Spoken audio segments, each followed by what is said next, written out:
Okay na yung ulam natin. Tinola plus ampalaya.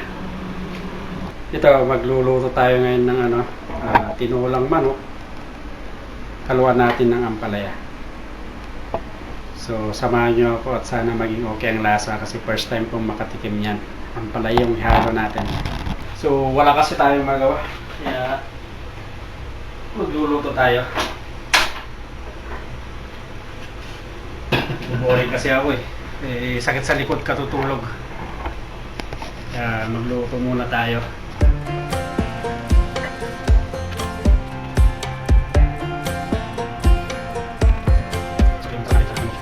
Last time we talked, you had nothing to say. You chose to walk, give what we had away. I hope you get what you're looking for. But babe, with me, you close the door on everything we could have been. Don't go thinking we could be friends. No, you can't bring us back from the dead. 'Cause when you know, you know. And when you don't, when it ends, it ends.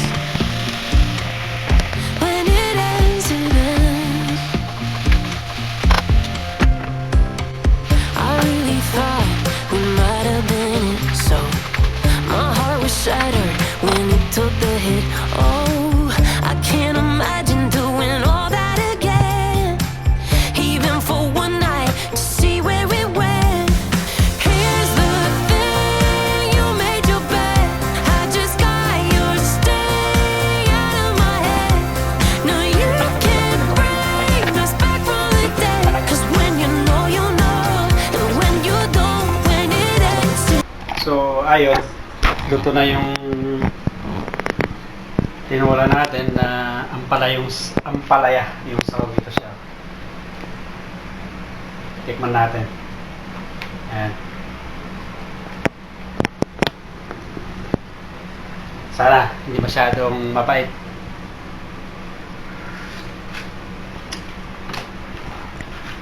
Ayos din yung yung pait. Hindi kasi nung tama lang siya. So, pwede na tayo kumain. Yan. First time ko kasi makatikim ng ganito, tinola. Tapos, ampalaya. Yung sahog. Nag-experiment lang kasi ako. Wala akong magawa Silipin natin bago tayo kakain. So, yan. Okay na yung ulam natin. Tinola plus ampalaya. So, ito. Luto na yung niluto natin na tinolang manok na halo ay ampalaya. So, samahan nyo ako at kakain na tayo. So, okay naman pala yung halo na na bunga ng ampalaya sa tinola. Yung pait ay tamang-tama lang. So, ito naman. Dito na ako kumain ulit sa kwarto. Kasi may yung isang kasama namin, kauwi lang, ka-flatmate, is magluluto rin.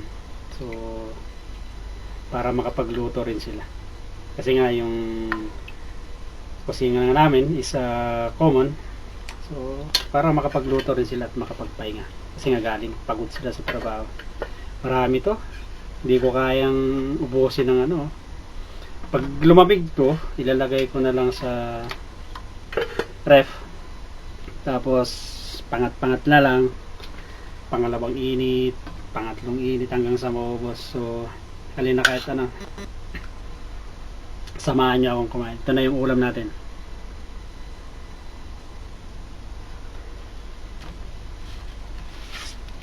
Tikman natin yung sabaw.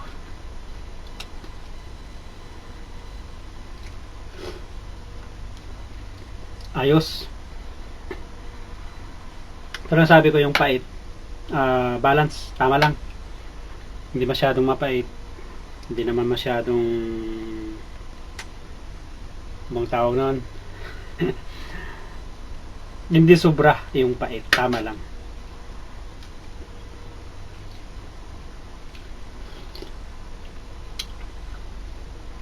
Nung bumaba kasi ako kanina sa Bacala, kumbaga sa atin, sari-sari store, wala akong makikita na ibang gulay na pwedeng ihalo sa tinola. Gusto kasing magsabaw. Ito yung nakikita ko sa sabi ko, mag-experiment nga ako. Pwede pala. Yan yung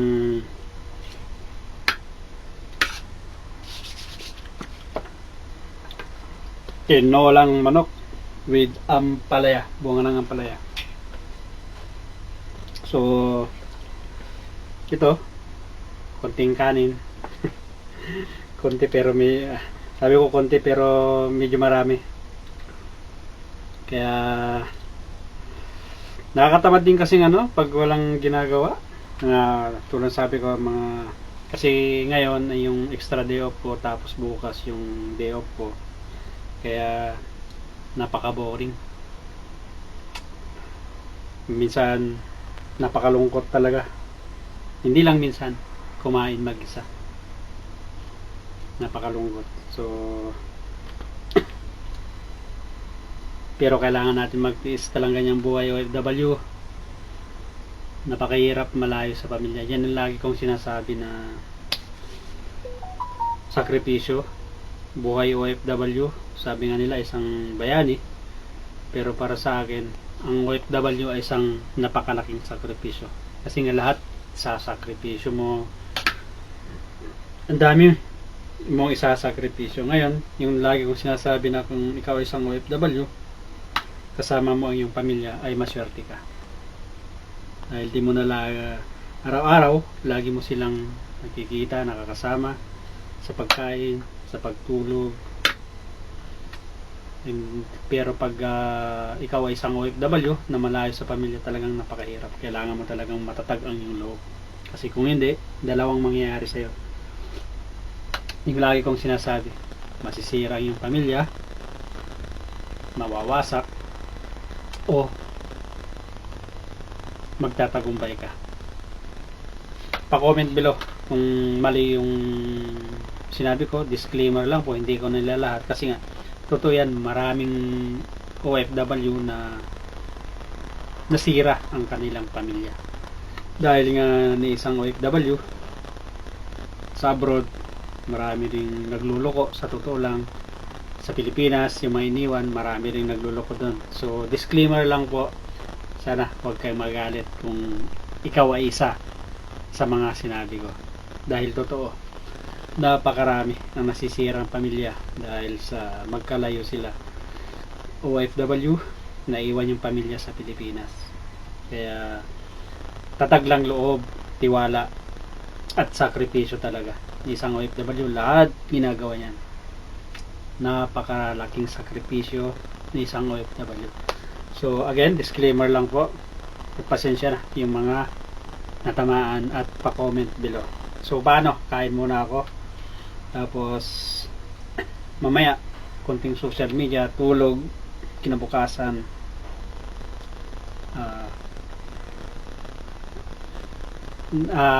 Maghanap naman tayo ng pwede nating gawin para paglibangan. So, samahan niyo ako. Kain muna ako.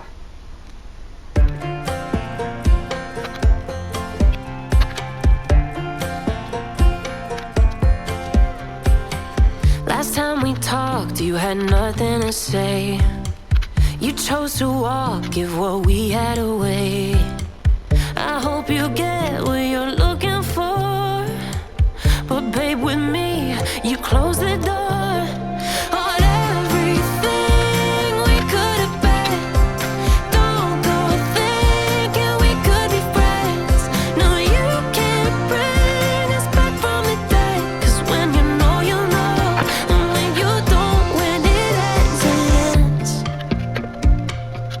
When it ends, it ends.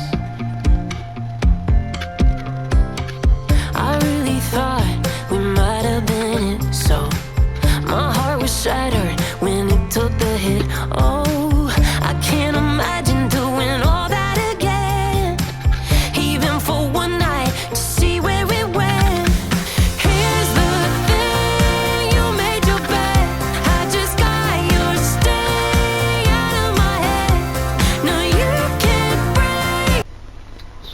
ayos. Solve na tayo. At medyo naparami ako ng kain.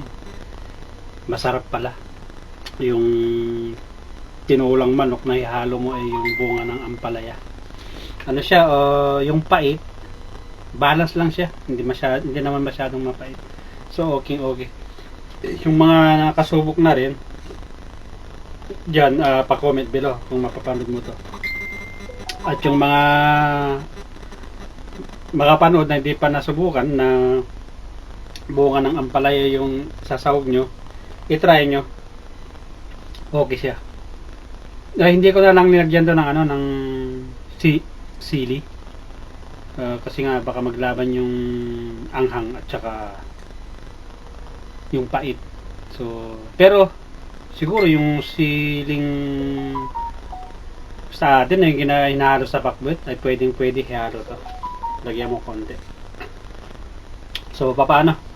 Mga kababayan, mga ka-OFW, again, tulad ng sabi ko, napakahirap maging OFW talaga. Pa-comment below. At maraming salamat sa iyong pagsama. At again, ako wala si Ronnie. Kasalukuyang OFW dito sa bansang Kuwait. Pa-support naman ang channel ko. Like, share, and subscribe. At pag-hit na rin yung notification bell para update kayo lagi pag meron akong mga bagong videos. Ginagawa ko lang ito as a pastime kasi nga talagang boring ako.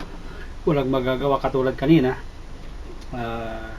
Kakahiga, sakit na rin sa likod. Kaya ito naisipan kong magluto.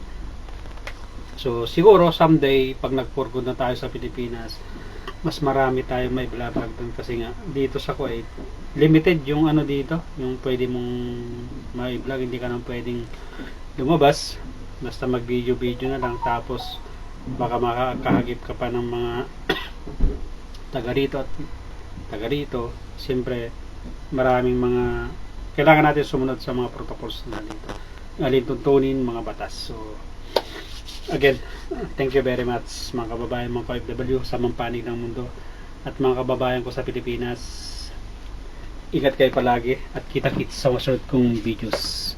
Stay safe and humble. Peace. Bye.